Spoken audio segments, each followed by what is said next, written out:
you. There's a lot to say here today and here, so I'll try to limit my remarks to 6 minutes. So 6 months after I got out of prison, I was on a criminal justice panel hosted by San Francisco's New Leader Council. And an assistant U.S. attorney told me the problem with progressive prosecutors. In short, he believes that the narratives and hopes embedded in the progressive prosecutor misses the point. He said that the problem with prosecutors' offices isn't who's leading the charge. It's that district attorneys' offices have too much power. And so he worries that we will elect a progressive district attorney, give him or her more power, and exacerbate one of the biggest problems in our criminal legal system. The office itself has too much power, and that imbalance destroys justice. A federal prosecutor told me this. Here's where I agree with him. The way we talk about progressive DAs means that in the best case scenario, you enter office and you use your power responsibly to make the world a better place. And bravo for you in your career if you do this. But what about the community you serve?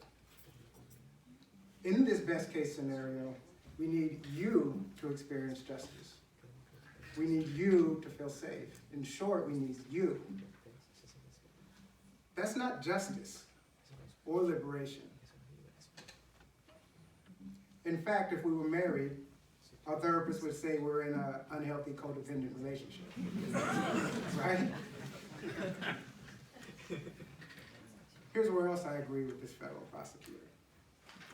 Until we dissolve the power disparities between district attorneys and the communities they serve, between district attorneys and defense attorneys, between district attorneys and survivors of crime, all of the promises we hear about community partnership and victims' rights are bullshit. The reason the promises will be bullshit is that without a change in power dynamics, when you, the next district attorney of San Francisco, say you want to partner with the community, with my community, Black and brown and poor people, what you're actually saying is that you want to partner with members of my community who agree with you. When you say you want to build trust with my community, what you're actually saying is you want my community to trust you. And if you're not willing to cede power to the community, you definitely don't trust us. No district attorney has ever been elected who didn't say that they champion the rights of survivors of crime, and rightfully so. But if a survivor of violent crime believes in restorative justice, and they walk into your office and they say, I don't want you to prosecute the person who murdered my son. I want you to instead help me and help this person who helped hurt me to heal. You will say no. You will explain that the state has to take different actions in the name of justice.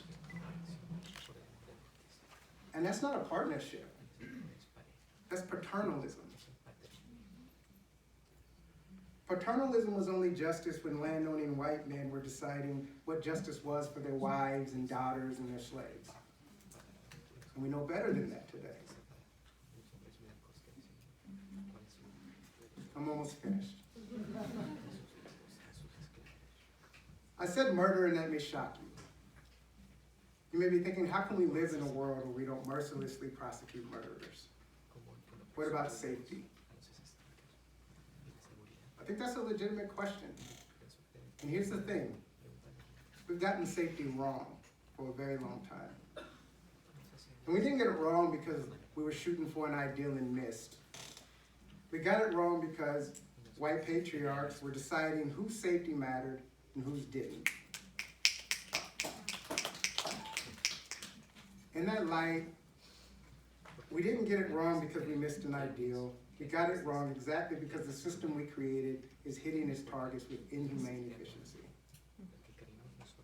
All the candidates here will say that all people's safety matters.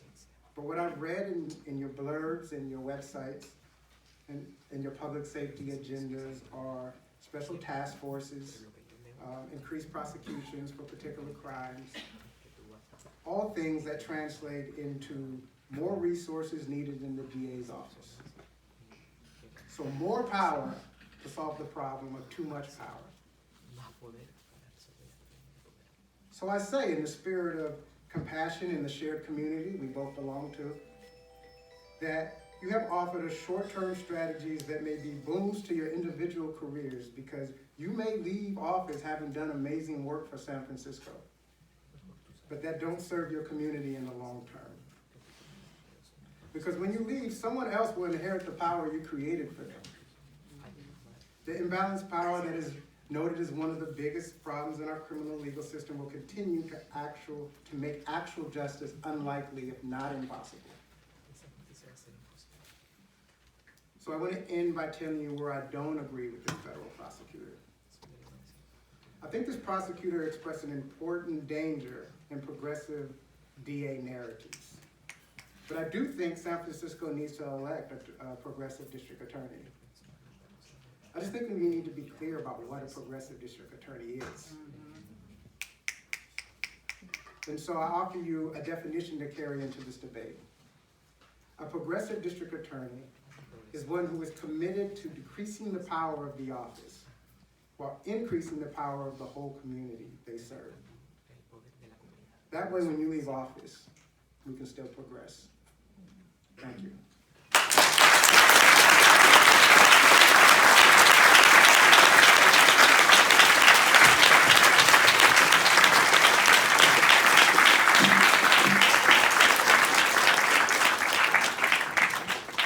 I'd like to give everyone 10 seconds to do two things. One, to silence